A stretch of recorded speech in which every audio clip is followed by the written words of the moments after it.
Salut tout le monde et bienvenue dans Bruxelles Inside, le nouveau podcast vidéo en direct du Parlement européen depuis la chaîne de l'eurodéputé Julien Leonardelli. Alors le but un peu de ce podcast, c'est de vous montrer l'envers du décor, de répondre forcément aux questions que tout le monde se pose sur cette institution. Aujourd'hui, Julien va nous parler un peu de sa vie, de son boulot, nous expliquer qu'est-ce qui se passe au Parlement européen, les différents groupes, comment on compose, comment on vote des lois. Et évidemment, vous allez pouvoir participer à cette émission via l'espace commentaire sur YouTube. Vous pouvez dès à présent laisser vos questions et on en parlera évidemment dans le prochain épisode. Allez, c'est parti, on y va.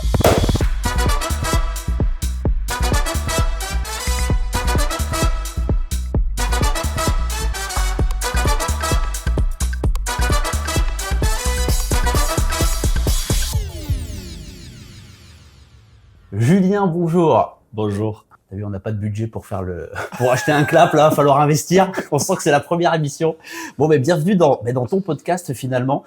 Podcast qu'on a décidé de faire parce qu'on s'est dit, mais on n'a pas d'émission référence sur le Parlement européen. Tout le monde sait que ça existe, mais personne n'en parle vraiment. Donc on s'est dit, pourquoi pas répondre un peu aux questions que tout le monde se pose. Mais d'abord, évidemment, on a envie de savoir un peu qui t'es. On va faire ta pièce d'identité, ton petit passeport, quoi.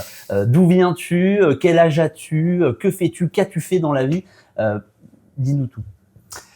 Julien Leonardelli, j'ai bientôt 39 ans. Dans quelques jours, je suis marié, j'ai 2 enfants. Je suis originaire de l'Occitanie, du sud de la France, et tout particulièrement de l'Ariège, ma terre natale, mais j'ai des accroches familiales dans le Tarn-et-Garonne et à Perpignan, où j'ai vécu quelques années. Et qu'est-ce que tu fais aujourd'hui dans la vie?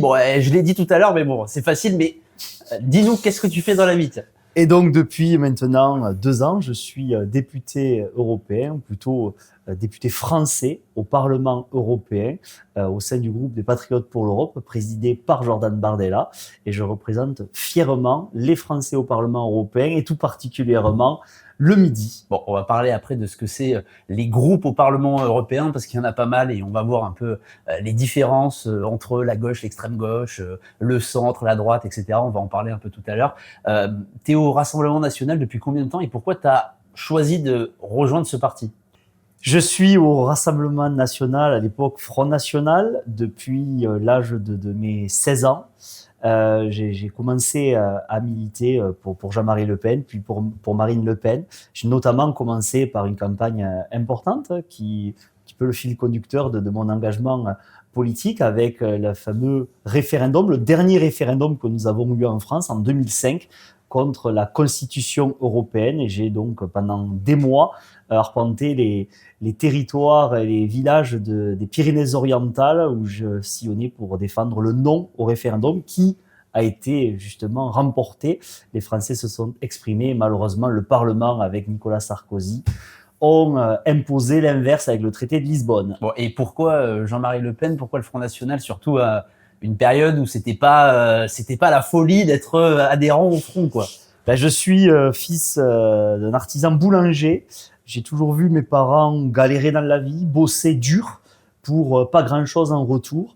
Et ce qui m'a séduit, le Front National, Jean-Marie Le Pen, un propos que tenait et tient toujours Marine Le Pen, c'est la défense des petites gens, la défense des artisans, des commerçants, la défense des PME, PMI, mais aussi de la ruralité, que Marine a souvent appelé la France des oubliés. Et donc, je me suis naturellement reconnu dans ce discours-là. Je me suis engagé au début en tant que militant. Et puis, j'ai pris des responsabilités et j'ai eu la chance par la suite d'être élu en 2016 au Conseil régional d'Occitanie aux côtés de Louis Alliot et de 39 de mes collègues occitans. Et donc, depuis, je suis aussi conseiller régional et avec de nombreuses campagnes électorales à mon actif où depuis maintenant plus de 20 ans, je représente avec fierté le Rassemblement national à toutes les élections. Donc de simple militant à député européen, finalement en un laps de temps quand même assez conséquent, mais finalement tu as eu la récompense de ton travail militant. Et justement, puisqu'on est sur un peu ta pièce d'identité, qu'on essaye un peu de te connaître sur cette chaîne qui est la tienne. Mais voilà, maintenant, les gens qui vont arriver, qui vont nous rejoindre au fur et à mesure de ce podcast vont apprendre un peu à te découvrir. Si tu devais te définir politiquement en quelques mots, tu dirais quoi? Souverainiste. Je suis profondément attaché à mon pays, à la défense de ses souverainetés. J'entends effectivement que notre pays retrouve ces souverainetés que malheureusement nous avons perdues avec les différentes lois successives et avec les fédéralistes européens qui construisent justement cette Europe fédérale que nous combattons au Rassemblement national. Mais je me définis aussi comme un défenseur de ma région, de mon territoire, au travers de ses mœurs, de ses traditions, de ce qui fait ce que nous sommes. Voilà, je suis issu d'une région avec un fort caractère qui a notamment été marquée par le Midi Rouge, par les révoltes populaires, notamment par les différentes crises agricoles qui, au fur et à mesure du temps, ont marqué l'histoire de notre région, mais aussi de notre pays. Et encore récemment, il y a quelques mois, la région a de nouveau été touchée par cette révolte agricole, ce qui montre justement ce malaise dans la France rurale. Donc souveraineté, défense de l'identité, défense du terroir, c'est à peu près ça ton leitmotiv, quoi. Exactement. Bon, maintenant qu'on te connaît un peu plus, je pense qu'il y en a qui ont vraiment envie de savoir un peu qu'est-ce qu'un député européen, qu'est-ce qu'il fait de ses journées, pourquoi on le paye, quoi, parce que finalement c'est nos impôts qui te rémunèrent, donc on a envie de savoir. Là, fais-nous un petit compte rendu, feuille A4, stylo. C'est quoi l'envers du décor? Voilà. Qu'est-ce que c'est qu'un député européen d'abord? Alors, je vais te dire un petit peu comme tous les élus. Voilà, l'objectif d'un élu, effectivement, c'est qu'il représente le peuple. Il reçoit mandat des électeurs dans le cadre des élections pour les représenter. Et parce que j'aime beaucoup ce terme de recevoir mandat. Ah ouais. Voilà, on n'est pas élu comme ça d'un claquement de doigts. Ou voilà, c'est vraiment les électeurs qui nous octroient cette possibilité de les représenter. Alors déjà, c'est un honneur de les représenter. Ah ouais. Et en ça, à titre personnel, j'entends ne pas les décevoir. Et les représenter, c'est défendre leurs intérêts jusqu'au bout. Et donc aujourd'hui, être député européen, c'est justement, je parlais de souverainisme, de souveraineté, c'est au sein du Parlement européen de défendre et de chercher à recouvrer nos souverainetés que nous avons malheureusement perdues.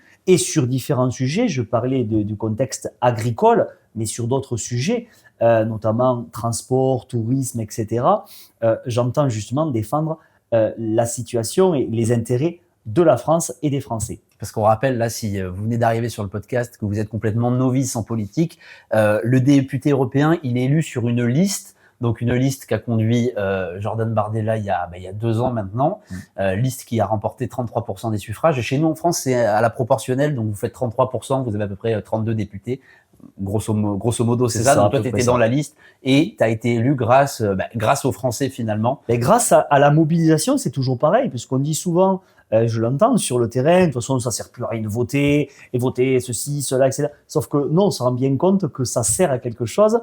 Et tu as précisé effectivement le score obtenu par Jordan Bardella en 2024, ce qui nous a permis d'obtenir 30 députés européens au Parlement européen, ce qui fait du Rassemblement national la première délégation du Parlement européen, tout groupe confondu et tout parti confondu.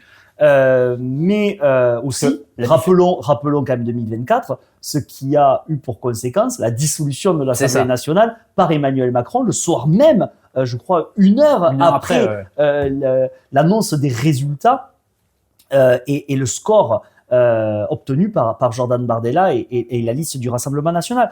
Donc, voter sert à quelque chose. C'est de se faire entendre et encore une fois, de se faire représenter par les bonnes personnes. Si justement les électeurs boudent les urnes, malheureusement, ils laissent l'opportunité aux autres de choisir pour eux. Et c'est dommage. Et là, aujourd'hui, le fait d'être 30 députés européens du Rassemblement national, je peux vous dire que ça compte on va y au sein revenir. du Parlement européen, que même si effectivement il y a un petit peu le cordon dit sanitaire. On va y revenir, on va y revenir. Voilà.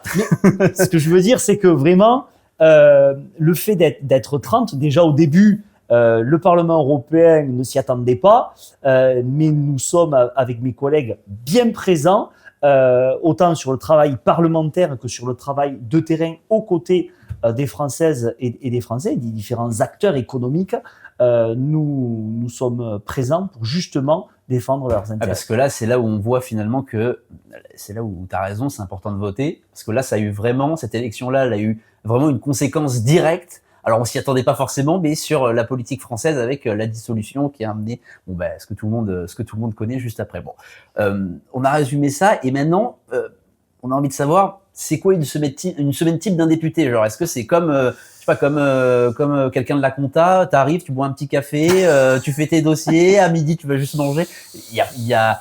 C'est pas un métier, on est d'accord qu'on n'est pas dans le banal, on est dans le hors du commun, là.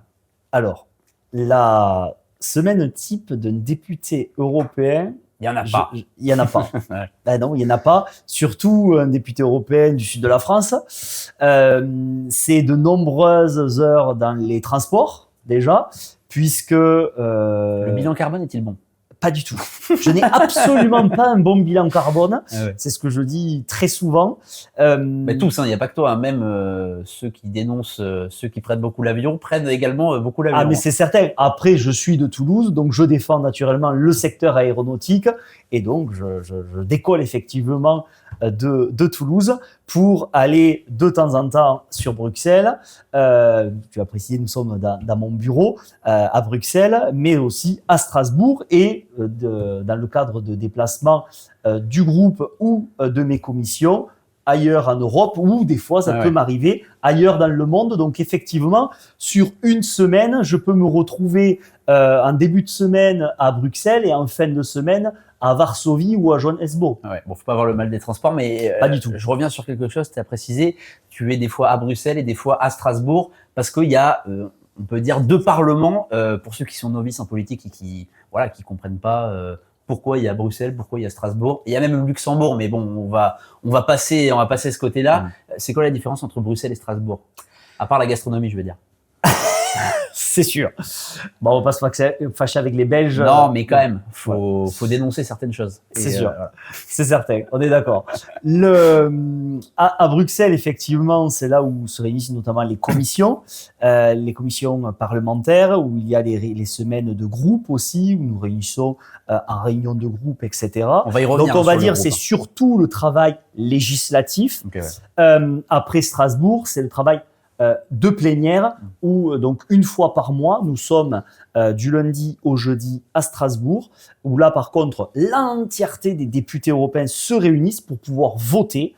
Et il faut savoir qu'au Parlement européen, contrairement à d'autres assemblées, on n'a pas la possibilité en plénière de donner procuration. C'est-à-dire que si un jour vous avez un empêchement familial, vous êtes malade, etc., vous n'êtes pas là, vous ne pouvez pas donner procuration. Ce qui n'est pas le cas pour les commissions, mais en plénière à Strasbourg, on ne peut pas donner procuration. Donc, il est important d'être présent pour justement peser de son poids, de sa voix, et faire des fois la bascule et permettre à des textes de voter, ce qui nous permet des fois de remporter des victoires. Donc, si on résume, Bruxelles, on va préparer le travail législatif, on va préparer les lois, on va amender certaines lois, etc. Et à Strasbourg, c'est là où on va les voter, on va essayer qu'elles passent.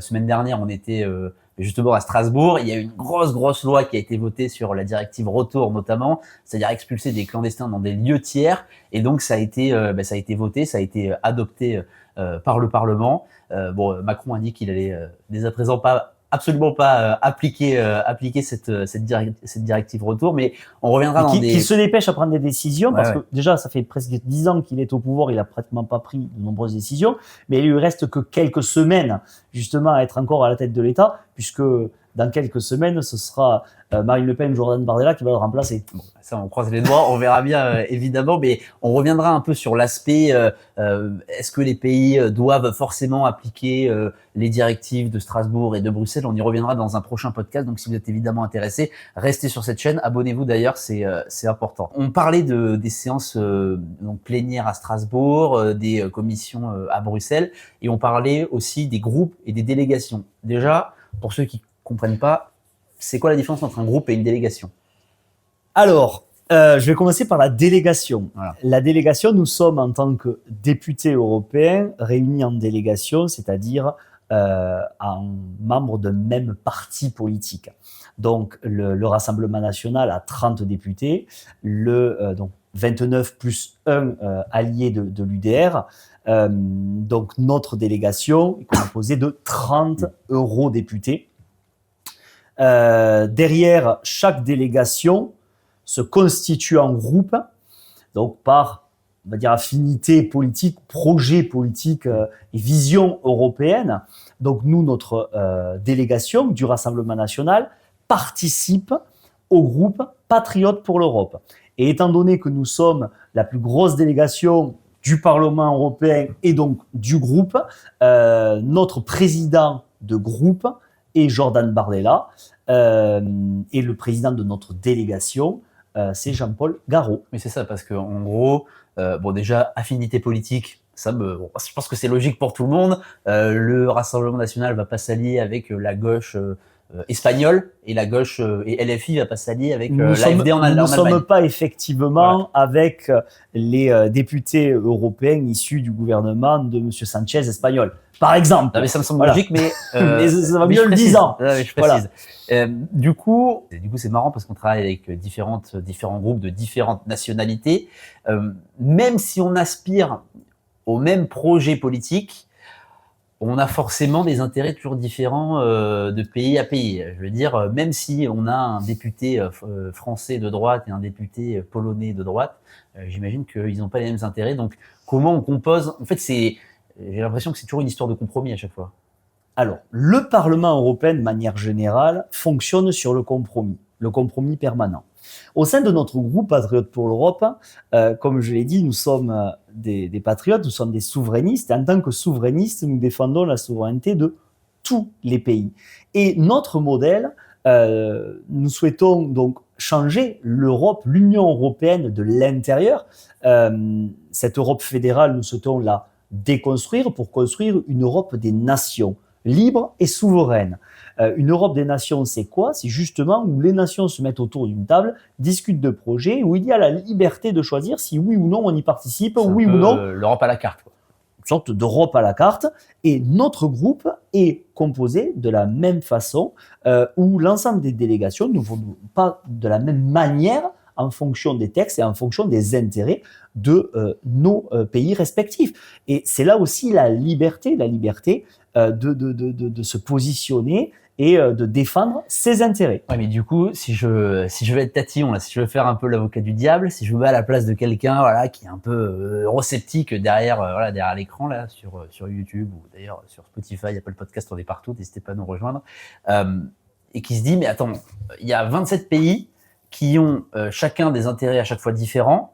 Donc, bon, ok, les mecs se réunissent parce qu'ils ont plus ou moins les mêmes aspirations politiques, mais s'il faut à chaque fois trouver des compromis pour passer quelques lois, en fait, on fait pas vraiment grand-chose, quoi. Est-ce que ça sert vraiment à quelque chose, ce genre de composition, quoi? Est-ce qu'on perd pas notre temps, en fait? Est-ce que c'est pas mieux que chacun fasse un peu sa tambouille de son côté, quoi?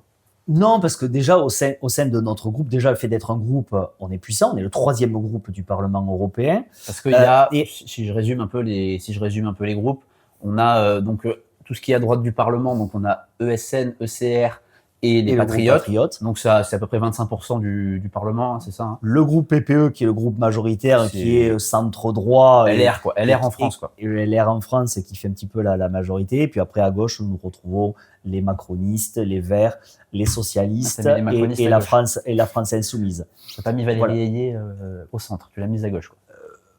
Plutôt à gauche, effectivement. Je suis d'accord, attention. Non, et pas d'embrouille entre nous. Après, dans notre groupe, nous sommes d'accord sur l'essentiel. Voilà, c'est ce qui nous rassemble. Bien sûr. Nous sommes d'accord sur l'essentiel. Donc, partant de là, après, il y a quelques petites spécificités. Donc, sur certains votes, effectivement, nous nous positionnons différemment. Mais oui, après, parce que, par exemple, si je dis quelque chose au hasard, on fait un texte sur le droit maritime, quelque chose comme ça. Droit maritime et les Hongrois n'ont pas la mer, jusqu'à preuve du contraire. C'est un peu compliqué, effectivement. J'avais parti sur la costa Hongrois, hongroise. Tu peux aussi parler des Autrichiens. Voilà, les Autrichiens. C'est un petit peu compliqué Donc, pour eux. pourquoi ils votent des textes sur le droit maritime alors que Après, ils sont députés européens et ils doivent se positionner Ce que je veux dire, sur certains c'est, sujets. est-ce que- Et après, c'est de notre responsabilité sur certains sujets, quand ça va dans l'intérêt effectivement de la France, d'aller solliciter nos alliés, leur expliquer effectivement que sur certains sujets, il est important de les avoir de notre côté. Et là aussi, ça fait partie de la négociation. Et sur d'autres textes, on leur renvoie l'ascenseur. Voilà. C'est le but du podcast, c'est de voir un peu dans les coulisses du Parlement européen ce qui se passe. Et forcément, il y en a qui vont se demander, est-ce que vous allez voir les Hongrois en leur disant, bon les gars, on paye une petite, on paye une petite. Et je vais te donner un exemple. Si vous votez, Thomas, je vais te donner un exemple concret où il y a eu des négociations, pas mal de discussions entre nous, notamment par rapport au Mercosur. On va y revenir d'ailleurs dans le prochain épisode. Voilà, le groupe s'est positionné contre le Mercosur. Au départ, les pays plutôt de l'Est n'avaient pas forcément de position vis-à-vis du Mercosur parce que ils sont beaucoup moins touchés. Mais pour nous, pays de l'Ouest et surtout nous, Français, nous sommes directement touchés par les mesures et par la mise en application du Mercosur. Donc justement, nous avons expliqué notre position, nous avons expliqué l'enjeu du Mercosur et effectivement, nos alliés nous ont rejoints, ce qui nous a permis effectivement de constituer, et même au-delà du groupe des Patriotes pour l'Europe, une opposition farouche contre le Mercosur qui a dépassé le groupe et nos alliés. Parce que si vous ne savez pas évidemment ce que c'est le Mercosur, on y reviendra normalement dans le second épisode de ce podcast. Donc restez bien là et n'hésitez pas à vous abonner si ce n'est pas déjà fait. On va finir tranquillement aussi ce premier podcast vidéo avec deux dernières questions. Une question que je me suis posée, c'est quand tu es arrivé, quand tu as débarqué ici au Parlement, c'est quoi la chose qui t'a le plus étonné ? Quelle usine de fou, une usine à normes. Ouais, bah ça. Et cette image de les 12 travaux d'Astérix et Obélix, de la maison des fous, voilà, la maison qui rend fou, où justement il faut aller d'un bureau à un autre, etc., etc. Et un petit peu pour résumer le Parlement européen, c'est la rigidité allemande associée à la folie bureaucratique française. Ah oui, voilà le Parlement européen. C'est un mélange assez épicé, quoi. C'est ça. C'est ça. Non, mais c'est marrant parce que le Parlement, c'est vraiment une grosse machine et c'est vrai qu'on s'en rend pas compte quand on n'est jamais venu. Le nombre de bâtiments qu'il y a, c'est assez impressionnant. On essaiera de vous faire des vidéos d'ailleurs dans les coulisses un peu du Parlement. J'ai découvert tout à l'heure qu'il y avait un coiffeur dans le Parlement européen, donc un salon de coiffure, il y a des magasins, il y a des laveries, c'est vraiment une pressing, etc. C'est vraiment une ville dans la ville, quoi. Ben, disons que tout est fait au Parlement européen pour vous déconnecter de la réalité. Ouais, complet, ouais. C'est pour ça que, je vais pas parler pour mes collègues, mais à titre personnel, je suis très attaché à ma région. Je vis dans ma région, je ne vis pas à Bruxelles et je suis au quotidien auprès des Françaises et des Français, auprès des acteurs, auprès des artisans, auprès des agriculteurs, pour justement aller avoir les pieds dans la glaise et pour remonter justement les problématiques de terrain. Mais ici, le Parlement européen fait tout pour justement que vous viviez à Bruxelles, pour vous déconnecter de la réalité.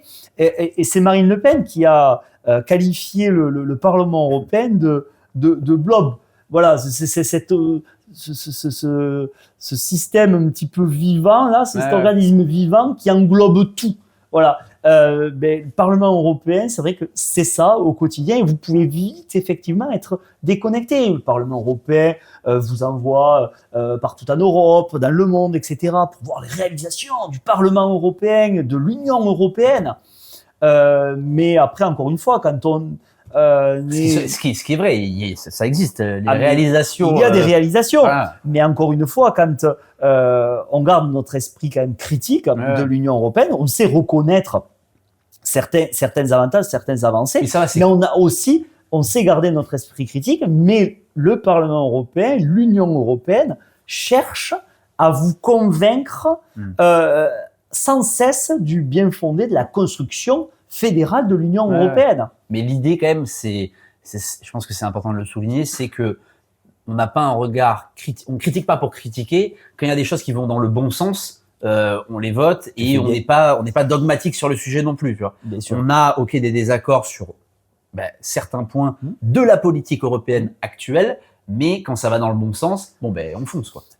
Tu fais bien de le préciser. Encore tout à l'heure, j'étais en commission des transports où j'ai défendu le RTET. Alors, c'est encore un acronyme un peu particulier. Toi, tu es dans la commission des transports. Je suis en commission des transports et du tourisme et suppléant en commission régie, qui sont les fonds européens qui sont alloués aux régions, puisque ce sont les régions qui distribuent les fonds européens de par les fonds Leader, les fonds FEADER, etc., etc.